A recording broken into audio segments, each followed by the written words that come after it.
Hello, my name is Galina Glendon. This is for Peter Pan Learning Journal AC3, 4 and 5. So firstly, I'll be talking about AC3, and the first question within AC3 is, what equipment did you use? So the role within Peter Pan that I had was the camera operator for the live capture, and I was on, I believe it was camera 3, which was the camera at the back, which was stationary. So the equipment that we used, especially during the practice runs of setting up in preparation for the live capture, was equipment such as tripods, the Blackmagic cameras, the camera handles, and even wires to connect the camera to the vision mixer that we were supposed to use in the actual live capture. Now, we use these different equipment obviously because we needed it. For example, we need the tripod so that we can hold the camera up without having to hold it, so that the camera is as stable as possible. Obviously, we need the cameras obviously to record the live capture itself. We needed to hold the camera handle on so that people that were on cameras that weren't stationary could easily pan from left to right and track different characters without worrying about how stable it looked. And obviously the wires that we taped down connected to the vision mixer, that would be used to change the perspective during the live capture. But the second question is, how did you use equipment to make creative choices? So like I said, I was on a stationary camera, but I did acknowledge other people who weren't on stationary cameras. So for example, they used the equipment such as the camera handle to make creative choices, and these creative choices would be to track certain characters, and they would maybe track these characters because maybe they had a line or they did something that was out there in the show that other people would pay more attention to in comparison to other characters, and that's different creative choices that they would make. Now, the third question is, how did you set up the equipment? Now, this is an important question because I know that me and the live capture team, who were camera operators, had a lot of different run-throughs every Tuesday to prepare for the live capture. So step by step, what we did is we set up the tripod, we made sure all the legs were equal so that when we halted the camera onto the tripod, it was as stable and as equal as possible. As well as this, we attached a handle on there for the people that were stationary, in comparison to the people that weren't stationary. It was still important to put the camera handle on there so that we could control the camera if needed to. As well as that, we practiced attaching the cables from the camera to the vision mixer and made sure that everything was in the right place, so that one, the footage was on the vision mixer, so that meant that we could change the perspectives. As well as this, another part of setting up with the cables was taping the cables down to the floor. Now, this was important so that if any crew members happened to walk near the cables, they had less of a chance of tripping over due to how the cables were taped to the floor with duct tape. Now, the fourth question is, did you have to use any certain methods during setting up? Now, there weren't any particular methods that we had to use. There was just methods that we were taught within year 12. Like our first lesson, for example, with Mr. Butler was how to set up a tripod and how to function the cameras, for example. Those are different methods that we implemented within our setup and within the live camera process of setting up and even setting up on the day. These were the different methods that we had to use. And even moving away from that, even down to taping the wires on the floor, there were certain methods that we had to use for that. For example, if the tape did not cover all the wire, we would have to use another layer of tape over the top of it, or for example, for the ends of the tape, we would have to vertically tape down the tape so that the ends of those tape wouldn't come up. Those are different methods that we had to use. The next questions are, what went well and what do I need to improve? So what went well was the setup. I realized I was able to set up swiftly in comparison to how I was setting up at first. I was able to set up more fast, more swiftly. I learned along the way different methods that would help me set up faster, and that's one thing that I did do well. And one thing that I need to improve on is taping the wires onto the floor, because due to how I may have rushed it or may have not did it as neatly as I should have, this resulted in the tape lifting.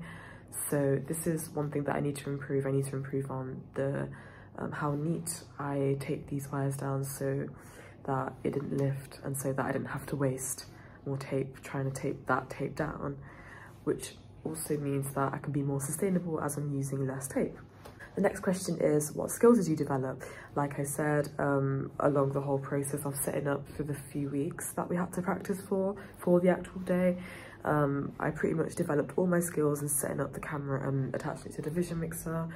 I became more confident, and I also was able to perform this more swiftly and quickly in comparison to what I did on the first day. Now, moving on to AC4, what were the crew roles? Now, I know for me, I was a camera operator. There were also other camera operators within this. There was also a producer, a director. For example, the producer was Izzy Stewart in TP1. There was also vision mixers. He would control the vision mixer behind the scenes. There were also runners as well. There was lots of different roles within the live capture that were also as equally as important as each other. For example, camera operators were very important because they're the persons who were actually capturing the live capture and taking note of who to track and knowing what to do. Runners are also important as they help everyone on set get what they need, such as food, water, like even down to pens or duct tape. The producer and directors are important because they help everyone know what they're doing, and we communicated with these people so that everyone was on track and knew what to do. Now, the second question in AC4 was, what were your responsibilities? Now, me as a camera operator, I was also on a stationary camera, which meant there was no movement. It was just focusing on one element of the live capture, aka the theatre performance, and it was just a wide shot which covered the whole stage from the back of the theatre. Now, my responsibilities with this was setting up the camera, first of all, setting up the tripod, taping down the wires, also communicating with other crew members to make sure that everything was on track. Another responsibility of mine as a camera operator was transporting the equipment to and from Old Rep Theatre from Belter. And those were the responsibilities that I had, and also keeping the equipment safe and booking out seats so that we had space to film within the Old Rep Theatre. Now, who did I communicate with and why? I've already went over that. I had to communicate with other camera operators, the producer, the runners. This was to make sure that everything went smoothly and that everyone knew what they were doing and that everyone got what they needed. Now, the next question is, what skills did you develop and what skills did I have to use? Now, linking to AC3, I developed a lot of the previous skills that were underdeveloped into skills that I am now confident with. This included transporting equipment, setting up the cameras, setting up the tripods, also even down to communication skills. I was able to develop communication skills, talking to people that I wouldn't really talk to, and this helped me become more confident on set, regardless of whether it's a live capture or in, for example, a fiction film where we are able to take multiple takes over and over again. This also helped me, like I said, communicate with people better, which will help me in the long run, because then this will mean that I'll be more confident in communicating with people that I might not know, but I'll have to communicate with them because they're helping me with the project that I'm on. As well as that, I'm also helping them with the project that they're on. Different skills that I had to use, I already went over that, communication skills, even physical skills like lifting heavy equipment and things. I had to develop those skills, which also will help me in the long run as I now know how to do these things properly and safely, which will help me for future projects. The next question is, how did you act professionally and what language did you use and why? So of course on set, regardless of what type of set it is, I acted professionally by respecting everyone, listening to everyone, also talking when I'm supposed to talk and making sure everyone has a chance to talk. This also meant using simple manners as thank you or excuse me, because some people have a lack of manners that can also bring other people down. So I also made sure to consider other people, using my manners and professional language to make sure I respected everyone, but also was able to get any messages that I wanted to get across clearly. I was able to get those messages across clearly, and that resulted in a smooth production day as everyone was professional and kind to each other, but at the same time professional enough to speak about what we needed to do and what had been done already. Next question is, how did you organise and manage yourself within the project? Within this process, I made sure to try my best to manage myself by writing down all the things that I needed to improve after each session, trying my best to be as punctual as possible, because obviously you can't be late on the actual capture day, because if you're late then ultimately you failed, because it's a live capture. You have to be there before so that you're able to capture the footage as it is live, as it's being captured as the audience members are watching it. So I had to improve punctuality and also improve myself on noting what I needed to do and what I didn't need to improve on. And this also included managing how I would get to the Old Rep Theatre and how I would get back with all the equipment and what things I would need to put in place to also not only help me but also help other people in, for example, transporting or getting to different places so that everything would run smoothly. How does your final product create a meaning to the audience? Now, I wouldn't know this question because I'm the camera operator. However, I can try and evaluate on this. Now, with the Vision Mixer, we were able to put in place different perspectives during the live capture.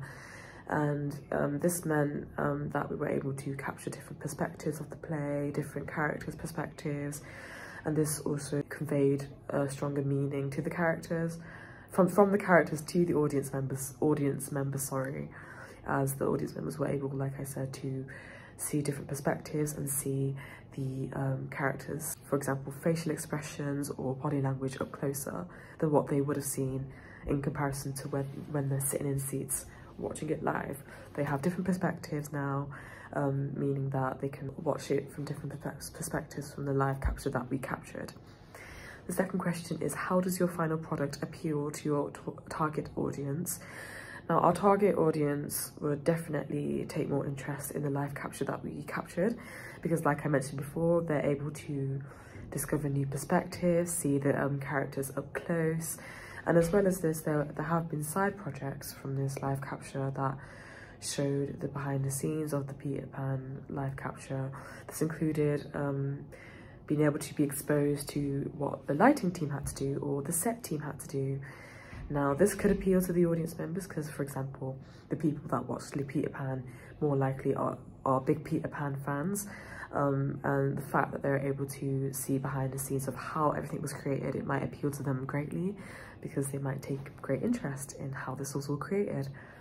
Now, the third question is, does your project meet the criteria set in the purpose / the brief? I believe so, as we were able to not only capture different perspectives, we were not only able to capture the live aspect of the show, but we were also able to implement, like I said, different elements of the whole show within the whole Peter Pan project, including the live capture. And even drawing away from the live capture, it does meet the brief as we were able to showcase the different pathways in school to the audience members. And like I said, this included set design, makeup, lighting. Now, the fourth question is, does your final product meet the original intentions? Now, I didn't edit the final product. However, I do believe that it did meet the intentions because I did watch it and it was very good how the Vision Mixer was able to show different perspectives and convey different messages to the audience members. And this did meet our original intentions because we did want to show different perspectives within the live capture, which is what me and the camera team and the vision mixing team and the post-production team was able to produce. Now, the next question is, what changes did you make in comparison to the idea? Now, from my knowledge, there was no changes that were implemented within my segment of the live capture project. We stuck to the roles that we had to do, the protocol that we had to do, we stuck to the setup that we had to do, and we conducted that within the actual live capture. So to my knowledge, there were no changes, but there might have been changes within post-production. They might have had to edit different things. Although I was only a camera operator for the live capture, I will acknowledge that there might have been different changes implemented within. Now, the next one is, how does your product meet codes and conventions? Now, this is a great question because I believe our product did meet a lot of codes and conventions. This included even down to the Vision Mixer, like in most live settings, such as maybe a sports live capture or a live TV show like Blue Peter. It met the codes and conventions as we were able to change perspectives on the Vision Mixer, and we were able to get different perspectives of the setting throughout not only the camera team, but also throughout the vision mixing team. Also down to capturing the video and the footage live and showcasing it live whilst it was being recorded. Also down to sound that we had to capture. Due to how it was a theatre performance and there was music implemented, we didn't need to use lapel mics, but we were able to use mics that were attached to the camera, which enabled audience members to also hear the sound live as well as see the footage live. Now the next question is, how did you export the products and why? So to my knowledge, we exported the products, aka the footage that we captured in MP4 file as we needed the video, and also an MP3 file because we also needed the sound. And as well as this, we had to do it this way, like I said, so that we were able to edit the footage in the end and sync the sound up perfectly to the footage, so that post-production team also didn't struggle with syncing up everything. And yeah, it was important to transport MP3 and MP4 files, because regardless of whether the MP4 files already had sound, it was important to also get the extra sound just in case the sound didn't meet our expectations from the camera. So then we could use different sound files that matched up to the footage to further elevate the quality of our product. And the final question is, where will our product be shown? Now, to my knowledge, our product will be shown on the Old Rep Theatre social page, the producers page for Peter Pan, also in Boa Station Screen, and it will be able to be seen by the public, especially in Birmingham and even areas around Birmingham, because this is what our product was for. It will be shown to different ages, because we believe that Peter Pan, different ages could see it, from a child to adults. It comes down to their preference. It will be shown on social media platforms, also in college, like I mentioned before, and it will be accessible, especially through Instagram, possibly even YouTube, and in different students, such as myself's portfolios, and that's where it will be showcased. So thank you for listening to my learning journal. I tried my best to articulate what I meant for each question the best I could, and if there's any feedback or anything that I need to improve on, I will happily redo the video again, taking in mind the feedback that you gave me, and I'll implement it in the next retake or resubmission. Thank you.